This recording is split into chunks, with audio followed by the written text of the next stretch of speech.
क्या कभी आपने सोचा है कि एक अमीर आदमी टाइम दर टाइम अमीर क्यों होता चला जाता है? क्योंकि वो अपने पैसे को बैंक अकाउंट में नहीं रखते हैं। वो अपने पैसों को काम पे लगाते हैं। यानी कि एक सही जगह इन्वेस्ट करते हैं, जहाँ पर साल दर साल वो पैसा कंपाउंड होता चला जाता है। जो ये फॉर्मूला मिडिल क्लास के लोग नहीं समझ पाते और अपने इनकम को रोजमर्रा के खर्चों में ही खत्म कर देते हैं। अगर अपने वेल्थ को बढ़ाना है तो आपको अपने इनकम से कुछ पैसे हर महीने सेव करके सही जगह पे इन्वेस्ट करना होगा, ताकि लॉन्ग टर्म में कंपाउंडिंग का बेनिफिट मिले। तो ऐसे में मैं आपको बताने वाला हूँ एसबीआई म्यूचुअल फंड के एक ऐसे स्कीम के बारे में, जहां अगर आप हर महीने 1,000 रुपये बचा के इस फंड में इन्वेस्ट करते हैं तो वो 1,000 रुपये एक टाइम पीरियड के बाद बढ़ के कई लाख रुपए में कन्वर्ट हो जाएगा। हेलो एवरीवन, मैं हूं भूपेंद्र और आप देख रहे हैं द टुमारो गोल्ड चैनल। मैं एक ऐसे एसबीआई म्यूचुअल फंड के बारे में बता रहा हूं जो है एसबीआई फ्लेक्सी कैप फंड। इस फंड ने सिंस इंसेप्शन 16.71% का रिटर्न दिया है अपने निवेशकों को। वीडियो में आगे बढ़ने से पहले मैं बताना चाहूँगा, अगर आप एक न्यू इन्वेस्टर हैं तो म्यूचुअल फंड में इन्वेस्ट करने से पहले जिस फंड में आप इन्वेस्ट करना चाहते हैं उसकी पूरी डिटेल में जानकारी लें और पूरी तरह से आर&डी करने के बाद ही अपने इन्वेस्टमेंट को स्टार्ट करें। क्योंकि म्यूचुअल फंड टोटली बेस्ड है शेयर मार्केट के ऊपर, यहाँ पे डेली अप्स एंड डाउन होते रहते हैं। बट म्यूचुअल फंड में लॉन्ग टर्म में एक अच्छा रिटर्न्स मिलता है। अगर आप अपने इन्वेस्टमेंट को 15 से 20 साल तक दे सकते हैं तो इससे बेहतर कोई और इन्वेस्टमेंट नहीं हो सकता है। अगर आप यंग हैं और फ्यूचर में एक अच्छा वेल्थ क्रिएट करना चाहते हैं तो यहाँ पे इन्वेस्टमेंट आप जरूर करें। अब देखते हैं एसबीआई फ्लेक्सी कैप के पास्ट परफॉर्मेंस के बारे में और साथ ही साथ देखेंगे कि पास्ट में अपने निवेशकों को कितना रिटर्न्स बना के दिया इस फंड ने।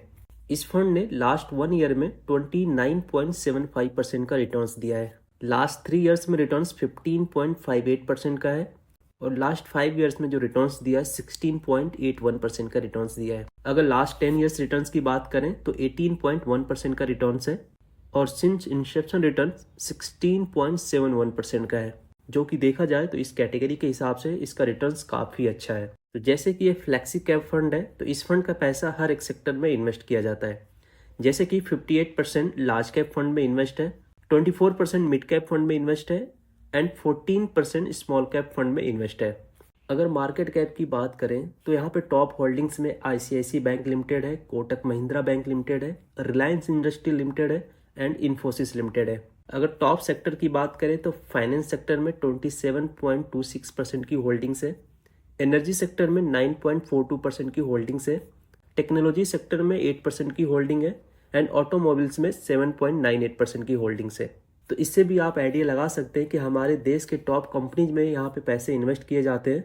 तो जब हमारा देश ग्रो करेगा तो ये कंपनियां भी ग्रो करेगी, उसी के साथ साथ हमारा पैसा भी ग्रो होता रहेगा। तो अगर आपका लॉन्ग टर्म का विजन है तो एक फंड आपके लिए काफ़ी अच्छा है, इसमें आप इन्वेस्टमेंट कर सकते हैं। अगर आप इस फंड में इन्वेस्ट करते हैं तो इस फंड का जो एक्सपेंस रेशो है 0.85% का है as on 31 January 2024। Expense ratio का मतलब है कि जो फंड आप इन्वेस्ट कर रहे हैं उसको मैनेज करने का कंपनी आपसे खर्चा लेती है, जो कि आपके टोटल इन्वेस्टमेंट का 0.85% होता है। जब कभी भी इस फंड में आप अपना इन्वेस्टमेंट स्टार्ट करते हैं और विद इन 1 ईयर अगर उसको विड्रॉ भी करते हैं तो उसमें 0.1% का एग्जिट लोड लगेगा। अगर 1 साल के बाद विड्रॉ करेंगे तो किसी भी तरीके का कोई चार्ज नहीं लगेगा। लेकिन मेरा सजेशन है कि अगर आप इन्वेस्टमेंट स्टार्ट कर रहे हैं तो एक लॉन्ग टर्म के पर्पज से ही इन्वेस्टमेंट स्टार्ट करिए। 29 सितंबर 2005 को ये फंड आया था, जब से अभी तक इस फंड को 19 साल हो चुके हैं। इस फंड में मिनिमम इन्वेस्टमेंट एसआईपी के रूप में आप 500 रुपये से स्टार्ट कर सकते हैं और अगर आप लमसम इन्वेस्टमेंट करते हैं तो मिनिमम 1000 रुपये इन्वेस्टमेंट कर सकते हैं। तो अभी हम जो बात करने वाले हैं एसआईपी की बात करने वाले हैं, यानी कि सिस्टमेटिक इन्वेस्टमेंट प्लान, जिसमें आप मिनिमम 500 रुपये इन्वेस्ट कर सकते हैं। मैक्सिमम आप अपने इनकम के हिसाब से आप इसे मॉडिफाई कर सकते हैं। अगर आपकी इनकम ज़्यादा है तो इसमें आप 5,000, 10,000, 20,000 जो भी अमाउंट आप इन्वेस्ट करना चाहें आप महीने का कर सकते हैं। बट आज जो हम कैलकुलेशन करेंगे और जो समझेंगे वो मिनिमम 1000 रुपये के कैलकुलेशन के हिसाब से समझेंगे कि आप अगर महीने का 1000 रुपये इन्वेस्ट करते हैं इस फंड में तो आने वाले टाइम में क्या वैल्यू आपकी बनेगी। अब एक एसआईपी कैलकुलेटर के माध्यम से समझते हैं और एक अलग अलग टाइम पीरियड के कैलकुलेशन से देखते हैं कि आप कितने साल तक के लिए इन्वेस्ट करते हैं तो आने वाले कितने साल के बाद आपको क्या वैल्यू मिलेगी, ताकि उस हिसाब से आप अपने गोल को प्लान कर सकें। तो अगर इस फंड में मिनिमम 1000 रुपये इन्वेस्ट किया जाए, एक्सपेक्टेड रिटर्न्स हम 15% लेके चलेंगे, जो कि इस फंड ने 16.71% का रिटर्न्स दिया अपने सिंस इंसेप्शन। बट हम एक एवरेज रिटर्न्स कैलकुलेट करेंगे 15% के हिसाब से, जो कि इंडेक्स फंड म्यूचुअल फंड में एक एवरेज रिटर्न्स लॉन्ग टर्म में 15% तक का मिल जाता है। तो 1,000 रुपये आप अगर 10 साल तक कंटिन्यू इन्वेस्ट करते हैं, टोटल आपका जो इन्वेस्टमेंट हो जाएगा 1,20,000 रुपये का इन्वेस्टमेंट होगा, जिसपे एस्टिमेटेड रिटर्न्स मिलेगा 1,58,657 रुपये। टोटल वैल्यू की बात करें आपके इन्वेस्टमेंट अमाउंट के साथ 2,78,657 रुपये बनेंगे। कंपाउंडिंग का जादू देखना है तो आप इस कैलकुलेशन को आप एंड तक जरूर देखें, समझ में आएगा कि कंपाउंडिंग का असली मतलब क्या होता है। अगर आप 1,000 रुपये 15% रिटर्न के हिसाब से 15 साल के लिए इन्वेस्ट करते हैं, टोटल इन्वेस्टमेंट होगा आपका 1,80,000 रुपये।